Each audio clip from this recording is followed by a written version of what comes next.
Hello, my name is Dr. Will Peevler and welcome to another edition of Old Wolf Strength and Conditioning. Today we're going to cover off-season resistance training for endurance athletes. We'll look at the scientific research and practical application of applying an off-season resistance training program to endurance athletes. The big question, is resistance training beneficial for endurance athletes? I get asked this a lot and I'm going to attempt to answer that over this video. So this is one of my cyclists before 12 weeks of off-season resistance training. And this is him after 12 weeks of off-season resistance training. All right, so obviously this is not the same person, and this is not the type of training we're going to be talking about. You're not going to see large increases in muscle mass. And we'll discuss that later on. But overall, the answer is yes, you will see increased performance after an off-season resistance training program with endurance athletes. Of the 21 studies reviewed for this video, 18 supported increased performance, and the other 3 showed no significant difference. So it didn't improve, and it also didn't decrease. Off-season. There is no off and off-season. You guys know this. Off-season just means you decrease your volume and intensity, right? And that you are going to recover both physically and mentally. And then you're going to alter your type of training as well. You're going to work on developing power for the next season, and you're going to maintain your necessary endurance base. Typical off-season will last between 3 to 5 months. Resistance training for endurance athletes is not a strength training program. You can't adapt a bodybuilding or strength training program to endurance athletes. It's too high of a volume, and this is a common mistake made by most individuals. Effects of resistance training on endurance performance. Back in 1980, Hickson did a study and found that concurrent training interferes with optimal strength gains and optimal endurance gains, meaning that if you're trying to train strength and you're trying to train aerobic capacity at the same time, one will interfere with the other. You can't optimize either one while working both. However, this is not a concern for endurance athletes because we're talking about an off-season resistance training program. Research has demonstrated that off-season concurrent training does not negatively impact endurance performance the following season. When we look at VO2 max, there is no alteration in VO2 max. We see improvements, but we don't see changes in VO2 max. There's no decrease in endurance performance measures at all. Resistance training does not increase aerobic capacity, so those VO2 max measures remain unaltered due to resistance training, even when increases in performance are evident. Now we're going to go through studies, and these studies are going to be broken up by area. And the first one we're going to talk about is called increased time to exhaustion. An example of a study where we look at increased time to exhaustion is we would take our measurements and then we implement our endurance resistance training program over 8 to 12 weeks, and then we measure afterwards. And those measurements and time to exhaustion, we're looking at how long they can go at a set pace. So if we're looking at, let's say we put them on a treadmill and we put them at a 7-minute per mile pace. And pre-off-season training, they're able to complete 45 minutes at that 7-minute per mile pace. Then you have your off-season resistance training program for 12 weeks. And then you go into starting your preseason and you measure again. And now they're able to obtain 55 minutes traveling at that 7-minute per mile pace before exhaustion. Now, Hickson et al. In 1988 looked at short-term endurance, 5 to 8 minutes, and they saw an increase of 11% in cycling and 13% in running. Long-term cycling increased by 20%. Running long-term wasn't measured due to injury. So if we're looking at improvements between 11 and 20%, those are pretty large improvements. Storn et al. In 2008 increased time to exhaustion by 20.3%, while running at maximal aerobic speed. Again, that's a pretty large increase. Arsenic et al. In 1991 looked at cycling time trials. And so they had them cycle at 75% of VO2 max and saw an increase of 33%. Again, that's a large increase. Now, the next series looked at increase in performance over a fixed distance or a fixed time. These next two names I'm probably going to butcher, but Agard et al. In 2007 looked at short-term endurance, distance traveled in 5 minutes, and found an increase by 3 to 4%. Long-term endurance, distance traveled in 45 minutes, increased by 8%. Pavolinen, again, probably butchered that name, and I apologize, in 1999 looked at 5-kilometer run times and found an improvement of 3.1%. Spurs, Murphy, and Watsford in 2003 looked at 3-kilometer run time and found a 2.7% improvement. Now, next we're looking at improvement in economy. And when we look at improvement in economy, most of the time we're looking at VO2 measures at a submaximal run. Johnson et al. In 1997 found an improvement in economy running at 214 and 230 meters per minute. And Mill et al. In 2002, improvement in economy, a 3-kilometer run at a fixed resistance. Spurs, Murphy, and Watson in 2003 found an improved economy in VO2 max measures at 12, 14, and 16 kilometers per hour. Storn et al. In 2008 found a 5% improvement in running economy at 70% of VO2 max. Turner, Owings, and Schwang, 2003, running economy improved at 3 different submaximal intensities by 6 to 10%. McMohan et al. In 2016 found a 4% increase in cycling economy.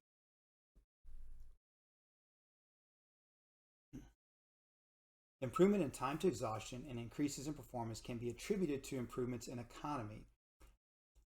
We come to this conclusion because we do not see an increase in VO2 max.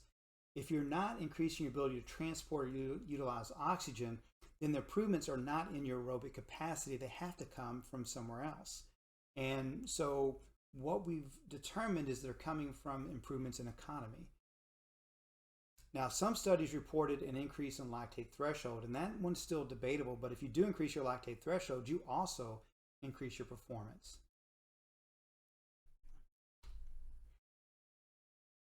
Increased performance is most likely due to neuromuscular adaptations that occur due to the off-season resistance training program.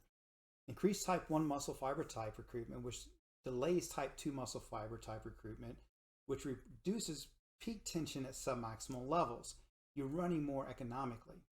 Improved motor unit recruitment, patterns and synchronization. Improved stretch shortening cycle during running, which is increased elastic energy from eccentric contraction.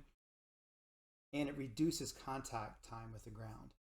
All of these will increase your overall economy without negatively impacting your aerobic capacity. Increased lactate threshold. As I mentioned earlier, current research has produced mixed results. Some studies have shown an increase in lactate threshold, most have not. However, if you could increase lactate threshold, it would lead to increased performance. However, typically, as you come off your off season, you go into your preseason, you start increasing your volume, and then you start increasing your intensity after that, and that's when you're really going to push that lactate threshold up. So I'm not sure that would have too dramatic of an impact on the following season. Now, when we look at body composition, if you think back to the pictures I showed you in the beginning, where you have the cyclist and the obvious bodybuilder afterwards holding the bike, a lot of endurance athletes become concerned with putting on too much muscle mass. That is not going to happen in an off-season resistance training program. Most research does not support significant changes in body composition in endurance athletes. All the way back to Hickson et al., where they actually did muscle biopsies, and the muscle fiber diameter was unchanged after training. Increased power production. Noakes in 1988 Nimela et al. In 2006, Ronestad in 2015, and Paavolainen, and again, probably pronouncing that incredibly wrong, in 1999, suggests that muscle power affects economy. Ronestad in 2015 improved average power output during a 40-minute all-out cycling time trial. And this is really good if, sprints, climbing, time trials, when you're looking at cyclists. That extra power becomes extremely important. Off-season resistance training also decreases the risk of overuse injuries.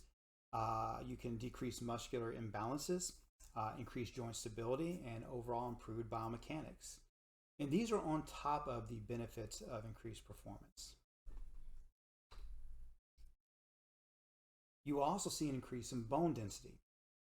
This is important for cyclists and swimmers where you don't have a whole lot of weight-bearing activity, and research has shown in road cyclists who do not lift and in swimmers who do not lift that their bone density is less than runners or other people who lift.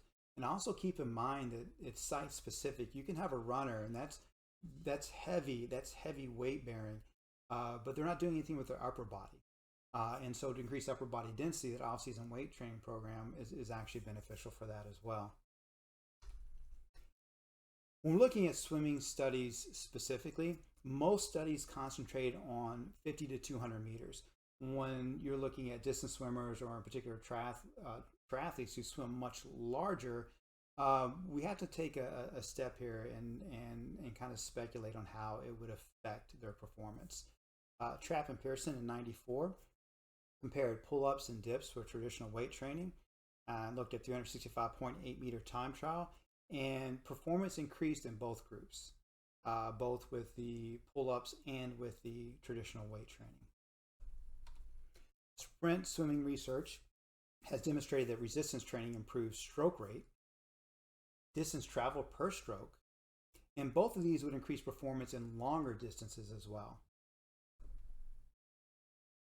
Now let's talk about the practical application. Now, I went over the studies that back up and support.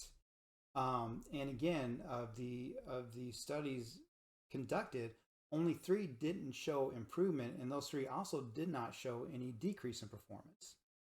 Now, the average off season is about 12 weeks long, give or take, depending on your endurance sport.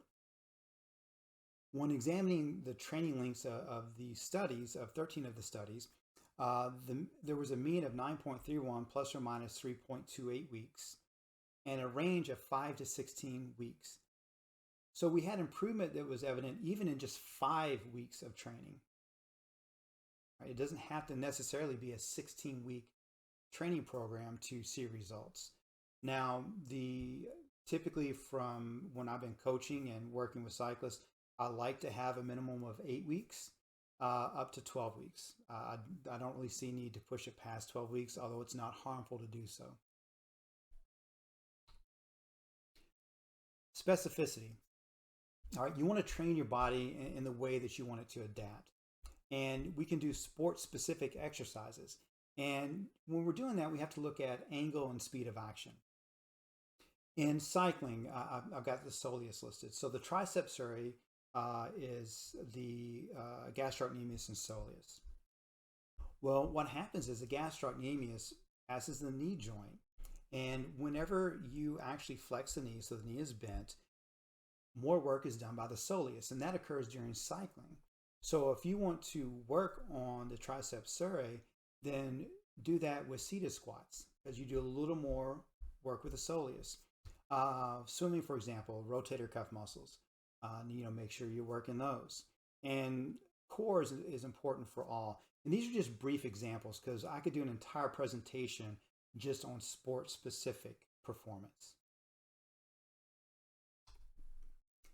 Now, we get into the types of resistance training. We're like, okay, one of the questions is, well, do we weight train? Do we do plyometrics? Do we body management? Well, what do we do? Research has shown that they all work and that not one works better than the other. You can do sport-specific resistance. Cycling, you can do tension intervals, hill repeats.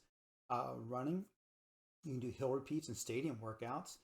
Swimming, you can do tethered swimming, paddles, dry land swimming if you have the machine for it. So these are some type of sport specific resistance that you can also do and implement into your program. Now keep in mind, sudden increases in sport specific resistance training can lead to injury. So you want to, when you're coming to the off season, you want to work into that carefully. Research shows improvement with all types of resistance training. Plyometrics, weight training, high reps, low weight, high reps, high speed, low reps, high weight. To date, one has not been shown to be more effective than the other. Dealing with endurance athletes, though, I typically stay away from high weight and low reps and do more of the higher reps, low weight. You see benefits from either. It's just why take the risk with heavier weights when it's not necessary. And if you are going to do high reps, high speed, make sure that they have the technique down correctly in order to prevent overuse injury. Sedano et al. In 2013. Difference between strength training, 3 sets and 7 reps, and plyometrics and muscular endurance, 3 sets of 20 reps, and a control group. Both resistance groups improved significantly in strength, run economy, and peak velocity. Only the strength and plyo group increased 3-kilometer run times though. Repetitions and sets. There's not a consistency on the correct amount of reps. Low reps, 4 to 6, mid reps, 8 to 12, high reps up to 30 have all been shown to work. Typical recommended sets are 1 to 3. Number of exercises, keep program low. 1 large muscle movement group, 1 small muscle movement or group for each one. So, for example, you don't need to work pectoralis major in numerous different ways. All right, you don't need to work the back in numerous different ways. You don't need to do squats, leg press, deadlift. All right, pick one that you feel would be beneficial. If I have one of the things with athletes, endurance athletes, they might not necessarily know technique, so I may prefer to have them do a leg press because there's less risk of injury. I'm not going to get into Olympic lifts. Olympic lifts, I love those for, like, for example, my MMA fighters, but not so much for my endurance. Developing a program, start slowly. Delayed onset of muscle soreness, you have to be aware of this. During cycling, there is no eccentric load unless they have a fixed gear, but that's another story. So with cycling, there is no eccentric load. There's no eccentric motion. When you bring them in to actual lift, there's now an eccentric load, and they will become extremely sore. Your cyclist can push some heavy weight, but if you let them just take off and go, what's going to happen is they then are not going to be able to move for a couple of weeks, and then also injury. Keep in mind you need to teach technique, because endurance athletes may not be familiar with lifting techniques, and it becomes extremely important that you teach them technique and start slowly. Days per week, 1 to 3 days. Start with 2 days in the weight room and 1 sport specific resistance. When you move from off season to preparation phase, you want to drop to 1 day a week. And stop resistance training altogether during the competition phase. You do not want to do that because their volume is going to be high enough with their sport. Now, you can keep 1 day a week with that sport specific, and most coaches have been doing this throughout the year without even realizing they're doing resistance training. For example, hill repeats. Volume. Do not add weight training program on top of your normal off-season volume. This is a mistake a lot of people make. They'll have their normal off-season training plan. They're like, oh, I'm going to add strength training to it. And they just add it on top of their training, and it's too much. One of my favorite studies is Jackson, Hickey, and Reiser's 2007. They had 3 groups: cycling only, cycling and high resistance, 4 reps, cycling and high repetition, 20 reps. There was no difference in performance in any of those groups. Both resistance protocols were added on top of the normal cycling volume. Subjects were also conducting hill repeats and intervals with their normal cycling training. They found out that And this is why it's one of my favorite studies. They found out that the volume was way too high, and subjects stated that they would not be able to keep up that volume of training through the off season, keep it up through the off season, and they haven't even hit preseason and season yet. And so this is really demonstrates the need to actually decrease your normal off season volume and add this in place of some of that.